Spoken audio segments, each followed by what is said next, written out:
Hey, Nosy Joe here, long time no see. It's been a while since I've done a video. Been a while since I've done a bike review type video. Today I got something new to me. It's not brand new, but it's a 2017 Husqvarna FX450. Of course, this would be a 5 model years old now since the 2022s have come out, but this was the first model year in 2017 that this came out. And honestly, from everything I've read, they haven't changed them a whole lot. It's the same basic bike in 2022 as it is 2017. So hopefully the information I share here will be relevant still if you're making new bike choices, but definitely if you're making a used bike choice, 2017 through 2019 for sure are very, very similar bikes as this model. So why a 450? The last race of the year on my KTM 250 XC, which is of course is a 2-stroke bike, I was really wishing I had some engine braking, and it got me longing for my 4-stroke days of my youth. And so I thought I'd check out a 4-stroke. Definitely not going to get rid of my KTM 250. It is dialed in for the woods racing that I do, but I thought I'd give a 4-stroke a try.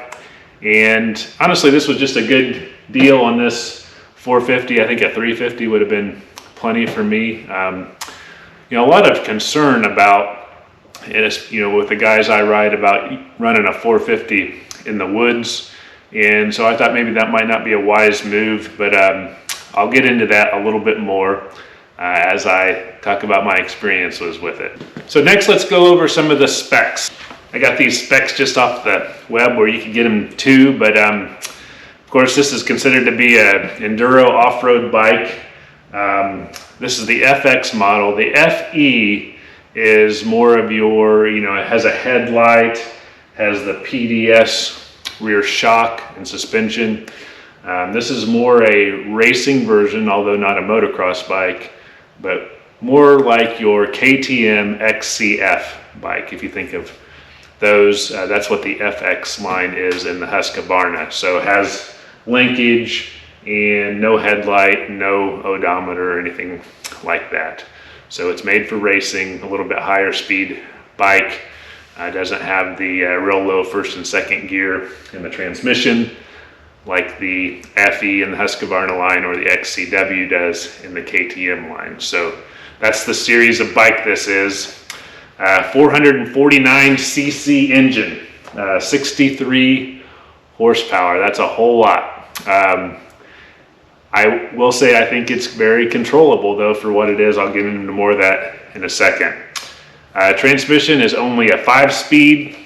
It does have a, of course, wet clutch. The clutch is a Magura hydraulic clutch. The brakes are Brembo, so a little bit different clutch than you would find on the KTM. Originally, now this bike isn't completely stock, but it would have had the 48 millimeter WP AER or the air forks, but these have been modified. I'll get into that here in a second. 21-inch front wheel, 18-inch rear wheel, seat height 38.2 inches. But I don't really have any trouble with that. Ground clearance 14.6, very good. Fuel capacity 2.25 gallons. But let's talk about the weight for a second. Aren't 450s supposed to be heavy? And that's one of the reasons why they're no good in the woods and for single track racing. Well, this 450 dry weight is only 224 pounds.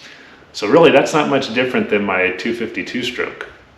So when you look at 450s and they talk about the weight of them, I think they're normally talking about like your Hondas and even your Yamahas, especially like when you get into the WRs, the ones that have, all the stuff on them. But this bike is not really heavy at all. So it doesn't really fall into the classic complaints that you hear about the 450s. So let's transition here and talk about my experience with the 450 after coming off the 250 two-stroke. I'm pointing over here because that's where my KTM is. I really have no trouble controlling this bike. Now, It does have a G2 throttle tamer on it, and I think that might have a lot to do with it. The gearing, I believe, is stock at a 1450. It could be a 1350. I guess I'd have to count the teeth, but it's definitely 50 in the back.